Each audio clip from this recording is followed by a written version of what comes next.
Early in the evening of April the 25th, 1945, Harry S. Truman took the momentous oath of office as President of the United States.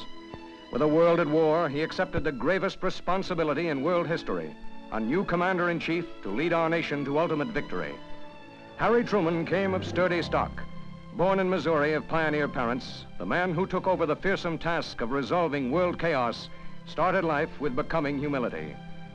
Near his home in Independence, his experience as a farmer's son on the Missouri frontier set a pattern for the coming world statesman.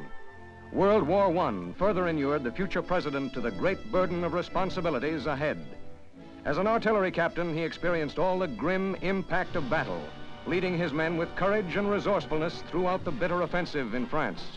His exploits won the applause and respect of the hard-boiled members of the battery who served under him. The 35-year-old veteran emerged with a major's leaves on his shoulders. Elected senator in 1934 after a successful term as a county administrator, Harry Truman began his career in national affairs. His second senatorial term saw him heading the vitally important Truman Committee, watchdog of national defense expenditures during World War II.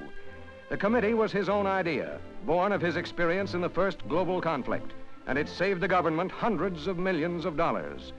His record of achievement in government brought him the Democratic nomination as vice president in 1944.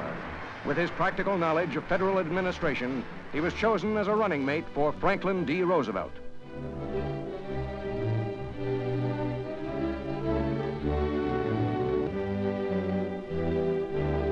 When he heard that his chief was dead, his simple humanity expressed itself in these words to Mrs. Roosevelt: "What can I do to help?" Harry Truman fell heir to the national and international policies that Franklin Roosevelt had wisely created. Never did an incoming executive confront a more serious and complex situation. His character as a leader and his feeling for teamwork was graphically expressed in his opening message before members of the Congress. His desire to serve his country in all faithfulness was revealed in his first official act. Even the most experienced pilot cannot bring a ship safely into harbor unless he has the full cooperation of the crew. For the benefit of all, every individual must do his duty.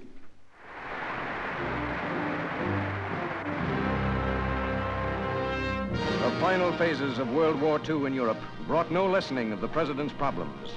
The signing of the armistice called forth cheering throngs, hysterically happy that victory in Europe had been won. But Harry Truman had yet to make his humane decision to loose the atom bomb in order to save countless thousands from death in battle on Japanese beachheads. When the Japanese surrendered and hostilities finally ended, the peace which the world hailed so eagerly was yet to be accomplished. Pyramiding the president's tasks with a reorganization of our domestic economy and the building of a system of international relationships to restore world harmony. Post-war chaos, hunger, and disease were still to be overcome. Following in the footsteps of the late Franklin D. Roosevelt, President Truman fostered the United Nations as an instrument for world peace. He became the chief spokesman for global freedom. In the face of tremendous odds, he fought earnestly in the cause of humanity, as his opening address from the Capitol to the United Nations reveals. You members of this conference are to be the architects of a better world. In your hands rests our future. By your labors at this conference, we shall know if suffering humanity is to achieve a just and lasting peace.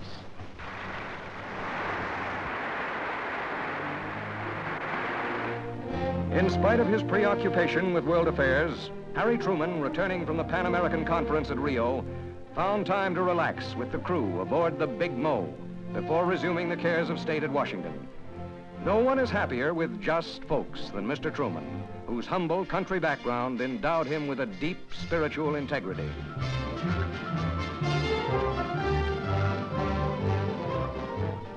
Harry Truman never lost touch with the people of Main Street. To him, it is home, and home for Harry Truman is Independence, Missouri, and the house he earned by hard work. It shelters a family closely knit by affection, common heritage, and aims. Here, daughter Margaret grew to gracious womanhood, encouraged in her talents by understanding parents. Harry Truman is husband and father first and foremost. It is neighbor Truman who is best known in independence. High office has not changed his everyday relations with the home folks of all races, creeds, and colors. It is the warm understanding he has for just people that makes him conscious of the small businessman's needs. When at home, he always visits his early business associate, Ed Jacobson. The little town of Grandview was always a magnet for the president as long as his mother lived in her modest cottage. Much of the president's character stems from the indomitable will that sustained her into her 90s and from his abiding affection for her.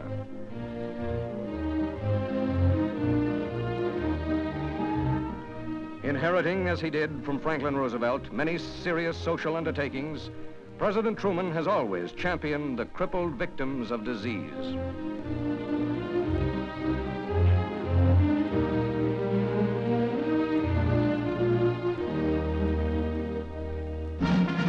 From his earliest National Guard days, President Truman always maintained the closest kinship with his buddies. And when members of Battery D march, even a president walks. Battery members recall vividly that Captain Truman never asked a man to do anything he wouldn't do himself. He has been close to veterans, to their social activities, and particularly to their problems. None of these has he attacked with more determination than the care of disabled men and the efficient functioning of the Veterans Administration. But there is no veteran problem more pressing than housing. This is one of the major reasons for the President calling the 80th Congress back into special session. Earlier, Mr. Truman succeeded in pushing through a veterans' low-cost housing bill that at least partially alleviated the desperate shortage. With the nation needing millions of dwellings immediately, the President labored long and hard for constructive housing legislation. In one of the toughest of post-war problems, homes began to take shape against the twin handicaps of spiraling costs and material shortages. To fight the high cost of living, he offered a 10-point program. As he said, high prices are not taking time off for an election.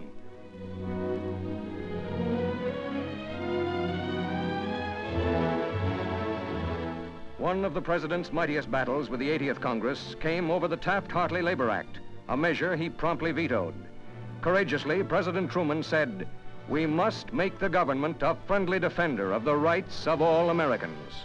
Again, I mean all Americans." Therefore, he acted on a civil rights program recommended by Bishop Sherrill, head of the Civil Rights Commission. Mindful of the good neighbor policy, the President has made many such warm friends as President Lamar of Mexico. The first to recognize the provisional government of Israel, he received from President Chaim Weizmann the sacred Torah presented on behalf of a grateful new nation.